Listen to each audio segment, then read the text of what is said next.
محدث مغرب مسند الدنیا امام سید محمد عبد الحی قطانی رحمہ اللہ متوفہ 1382 سنہ ہجریہ، ذی القدر محدث اور فقیہ تھے، بلند پایہ عالم تھے اور رحال تھے۔ آپ نے دنیا کے دور دراز خطوں کا سفر کیا ہے، کئی ممالک کا سفر کیا ہے۔ دور آخر میں آپ قدیم علماء کی یادگار سمجھے جاتے تھے، بقیت السلف سمجھے جاتے تھے۔ املاء حدیث کے معاملے میں، حدیث کی علمی مجالس قائم کرنے کے معاملے میں، درس و تدریس کے معاملے میں، کثرت تالیف کے معاملے میں، اور نادر قسم کے نسخے جمع کرنے کے معاملے میں، اور دور دراز کے علمی اسفار کے معاملے میں، علمی ٹریولنگ جو ہے اس معاملے میں آپ کو دور آخر میں قدیم محدثین کی یادگار کے طور پر سمجھا جاتا ہے، پکارا جاتا ہے، یاد کیا جاتا ہے، اور آپ کو اس حوالے سے بہت علماء امت نے ٹریبیوٹ بھی پیش کیا ہے۔ آپ کے زمانے کے بڑے بڑے علماء جو ہیں جن کے اپنے نام ہیں علمی دنیا میں، ان کا اپنا سکہ چلتا ہے، انہوں نے باقاعدہ آپ سے خود اجازتیں لی ہیں۔ شیخ محمد راغب طباخ رحمہ اللہ، علامہ یوسف بن اسماعیل نبہانی رحمہ اللہ،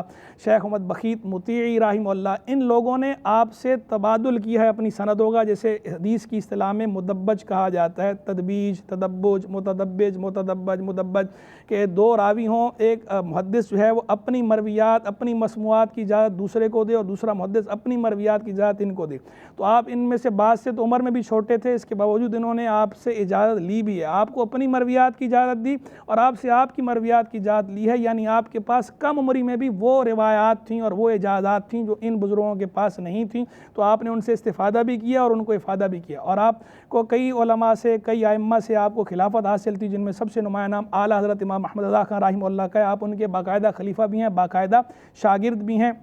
اور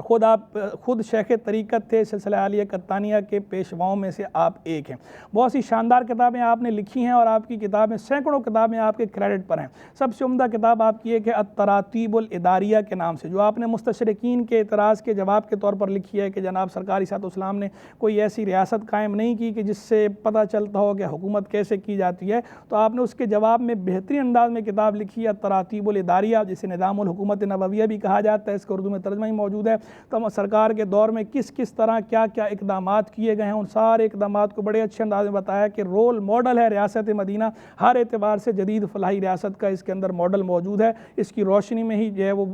خطوط پر استوار کیا جا سکتا ہے جدید فلاحی ریاست کو۔ اور اسی طرح آپ کی ایک اور بڑی عمدہ کتاب ہے البحر المتلاطم الامواج کے نام سے، ہماری میز کی زینت ہے، اس میں بڑا آپ نے عمدہ کام کیا۔ اقد الیواقیت و زبرجد کے نام سے آپ کی کتاب ہے، المدخل الی کتاب الشفاء کے نام سے آپ کی کتاب ہے۔ الغرض بہت ساری کتابیں، سینکڑوں کتابیں لکھی ہیں۔ اللہ تبارک و تعالی امام عبد الحی قطانی رحمہ اللہ کے درجات کو بلند فرمائے، اور ہمیں آپ کے علمی کام سے استفادہ کرنے کی توفیق رفیق مرحمت فرمائے۔